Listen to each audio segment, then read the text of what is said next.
Look at what we've got here. We've got a whole 4 new ascendancies that have been revealed for the Legacy of Phrecia teasers.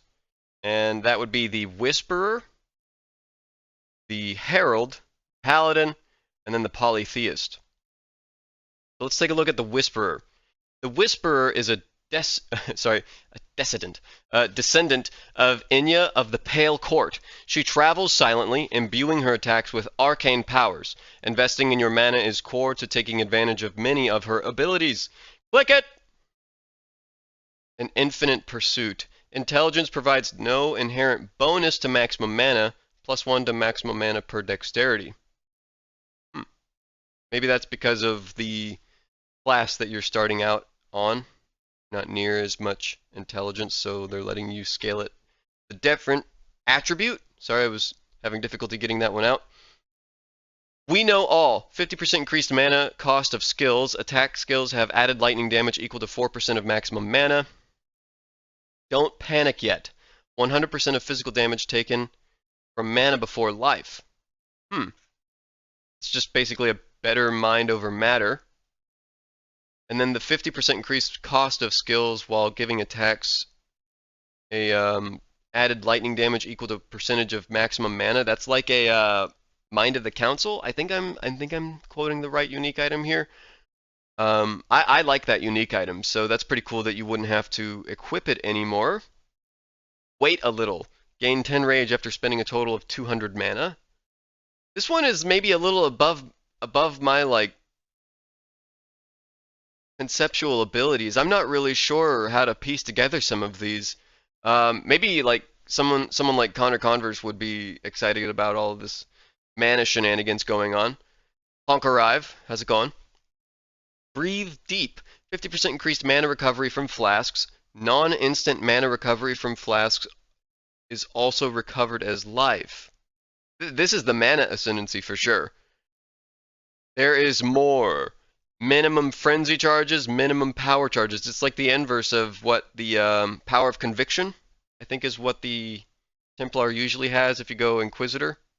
Is it Inquisitor or is it sorry, Hierophant? Yeah, it's Hierophant. +1 to maximum frenzy charges and maximum power charges. Not a word. 50% increased blind effect, 100% increased stealth, 50%, or sorry, blind enemies on hit. Every time I see stealth, I feel like I really want to emphasize this. GGG, please deliver me a rogue or like true stealth playstyle where it's like I use an ability and then I'm like on cooldown or I'm like running around while monsters can't see me or something. Please. And then Druid and PoE 2. Alright, I'll get off my soapbox.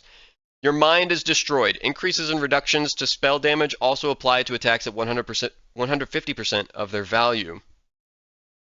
This is the Crown of Eyes effect, I think. I'm really testing my unique knowledge here. Have you forgotten?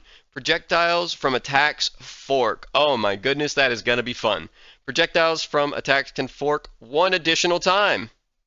Yeah. Say goodnight to your GPU. 100% of physical damage is... Okay, so I've read all of them. That is, honestly, a little confusing with some of the mana stuff, but it all sounds good. I think the intelligence provides no inherent bonus to maximum mana is because of the location where you'll be starting from compared to usual with a mana stacking character. This all looks really, really cool, and I would potentially just be interested in trying this for the projectiles from attacks fork alone. Like, that just sounds crazy. Don't really know what to do with wait a little. Maybe someone in the comments can help me understand that better. But moving on, let's close that. And the next would be the Herald. The Herald sees calamity in the future, hopefully only for your enemies. She forsakes auras to go all in on Herald skills, empowering them beyond being simply minor buffs. Okay. Apocalypse. +3 to level of all Herald skill gems. Those explosions go brr. Scourge. +2 to maximum number of Sentinels of Purity. +25 to maximum virulence. That's a lot of virulence. Minions deals 66% increased damage while you are affected by a Herald. Wow. Okay. HOAG enjoyers log in. Persecution. 5% critical strike chance of Herald skills. Herald skills have 50% increased area of effect. Oh my gosh, yeah. Wow. Herald build, log in. Seriously, that increased area of effect is insane. Coming Calamity, your aura skills are disabled. Interesting. 200% increased mana reservation efficiency of Herald skills. I wonder how that would feel. Like, would you even care if you're just blowing everything up as soon as you sneeze on it? Future Nostalgia. 75% of chaos resistance while affected by Herald of Agony. Herald of Agony has 100% increased buff effect. Future Nostalgia. That's really good. Yeah, you're gonna miss that one. Future Regret. Herald of Thunder has 100% increased buff effect. Oh! Herald of Thunder build, log in! 5% maximum lightning resistance while affected by Herald of Thunder. Those... I didn't even think of that. I was just thinking of like the explosions, but I'm not thinking of them as completely individual builds. So I've made a Herald of Thunder build before where you didn't really need anything to, like, defensive wise. I'm not going to say the gear was cheap, but you didn't need actually any defenses to like tank any hit that you would experience up to tier 16s. I think tier 17s it's like, oh my gosh, what are some of these modifiers? But yeah, holy cow, I'm going to be giving this one a try for sure. There's just not going to be enough time. Like every single one of these Ascendancies, I'm looking at them and I'm like, okay, that just sounds like way too cool. That sounds way too cool. I've got to get in there and at least see what it's like. 1 month is going to go by in the blink of an eye.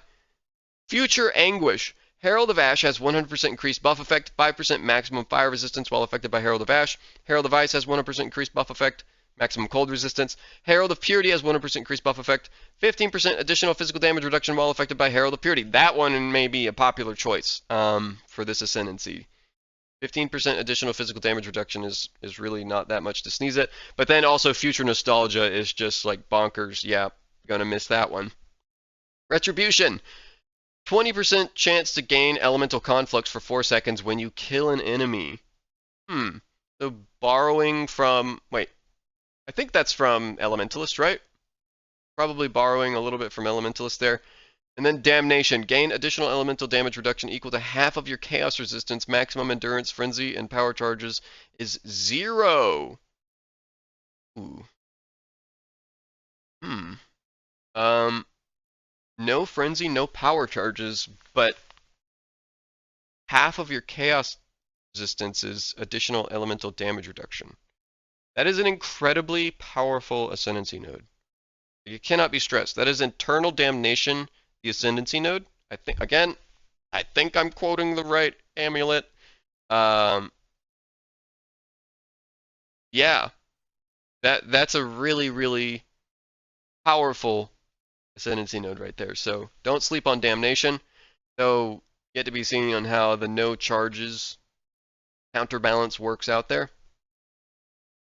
I would not be surprised if a lot of people just decide, you know what, I'm going to be a HOAG, enjoy that 75% chaos resistance, enjoy that 50% increased area of effect, give my Agony Spider some critical strike chance, and then +3 to levels.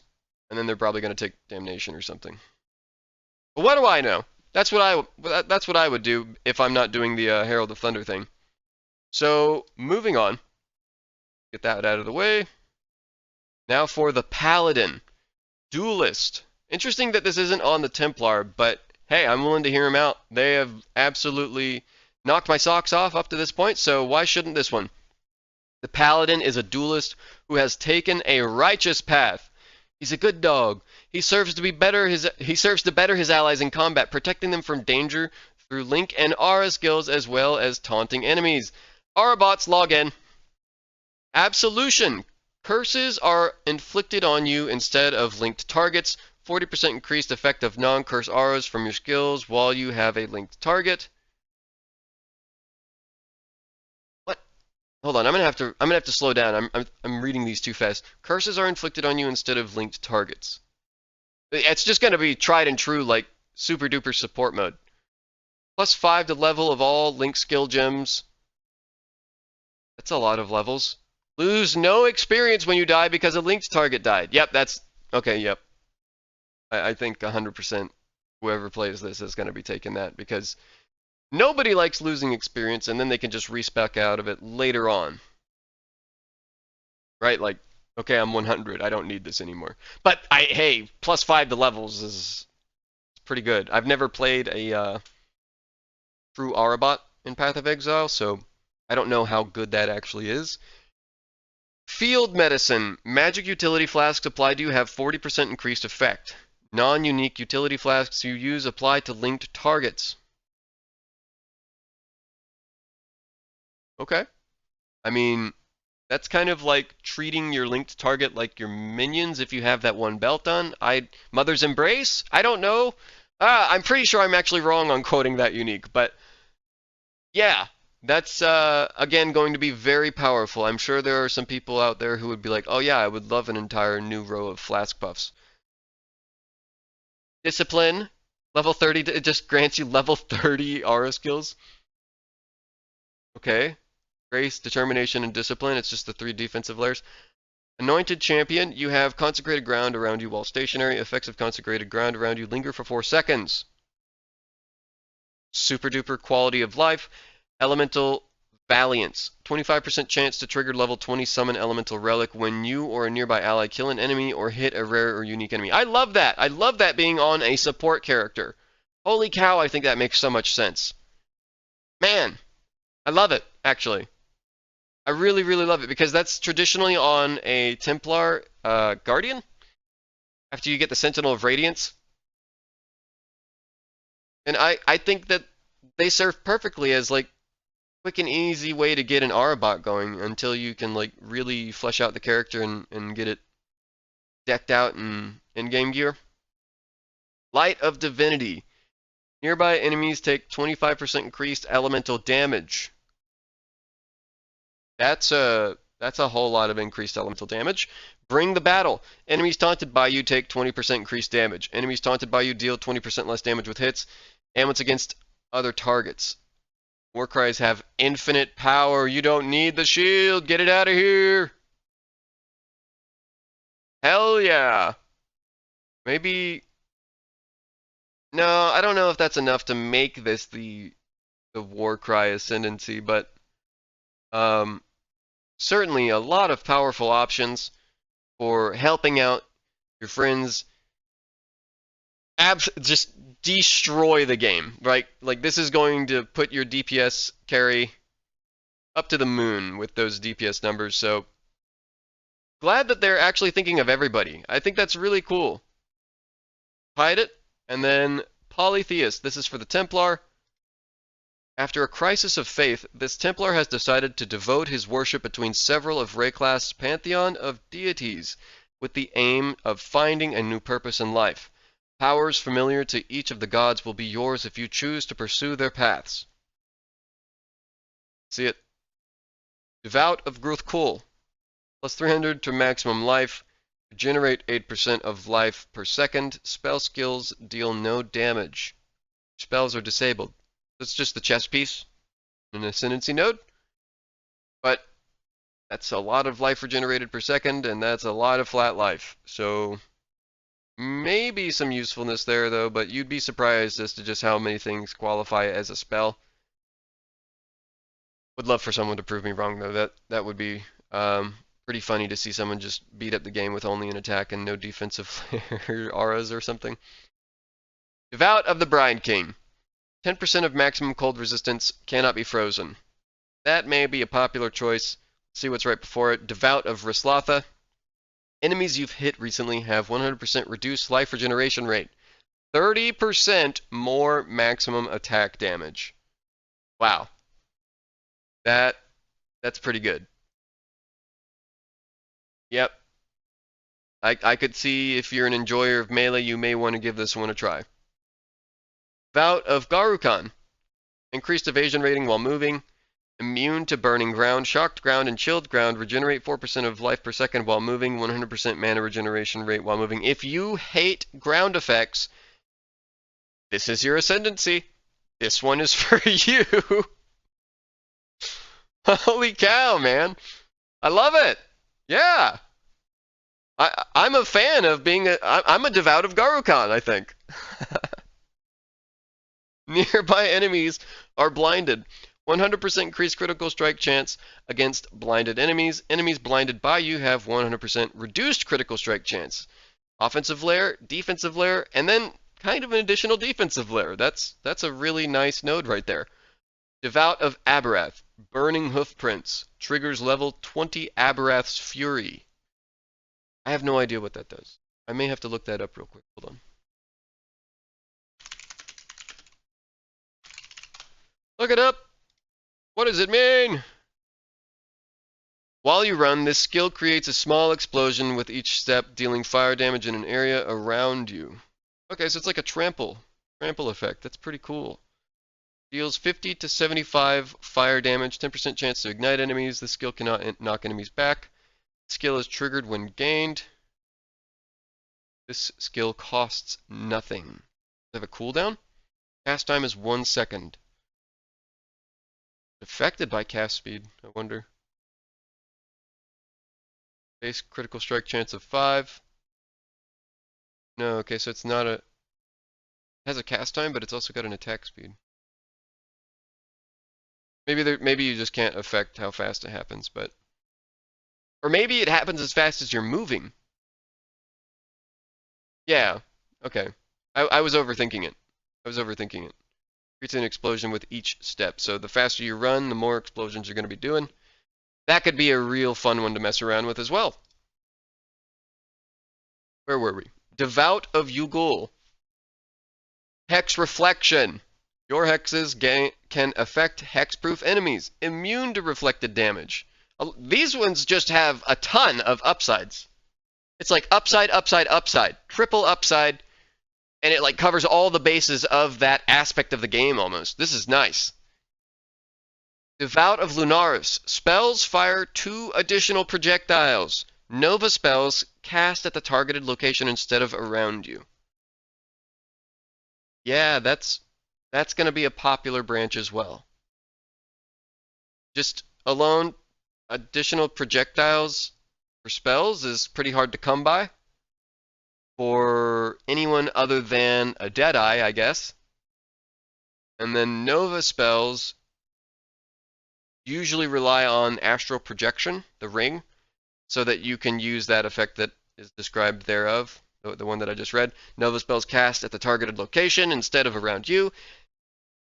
I'm sure if you're a totem enjoyer, Shockwave Totem would love to have that ring slot back, or if you are like a Shock Nova, or I don't know what some of the other Nova skills are, but there are a couple of them, and that will be absolutely something that they're interested in. Devout of Ralakesh. +3 to minimum endurance charges, +3 to minimum frenzy charges, +3 to minimum power charges. Charge Stacker. This is for the discharge enjoyers, I think. I could be wrong. I don't know if discharge actually wants a minimum charge. Could be wrong on that. But nothing to sneeze at with +3 charges across the board. That is very nice and just universally good. And I think that's all they've got for us right now, but I mean, that is, that's a little bit of an understatement. I mean, just yesterday they told us about the Daughter of Oshabi, they told us about the Antiquarian and the Surfcaster, and then today they released not 3, but 4 more. Sorry, I was holding up 8. 4 more Ascendancies. They are ramping. They are out of control. I am here for it. I cannot wait. Please give me more teasers. This is so exciting. I have gone from thinking, yeah, there's no way that they're going to make something better than the Architect of Chaos. And yesterday, Surfcasters got me feeling like I'm on a roller coaster, like, okay, maybe I just try a couple of different Ascendancies, or and then today I don't know what to do anymore. There are too many. There are too many that I want to try, and I'm starting to feel like there's just not going to be enough time. But that's a good thing. I think that's an absolutely fantastic place to be at right now with an end of league event. And I can't wait to get in there. So thanks for tuning in. You guys are absolutely fantastic. And I will see you next time. Peace.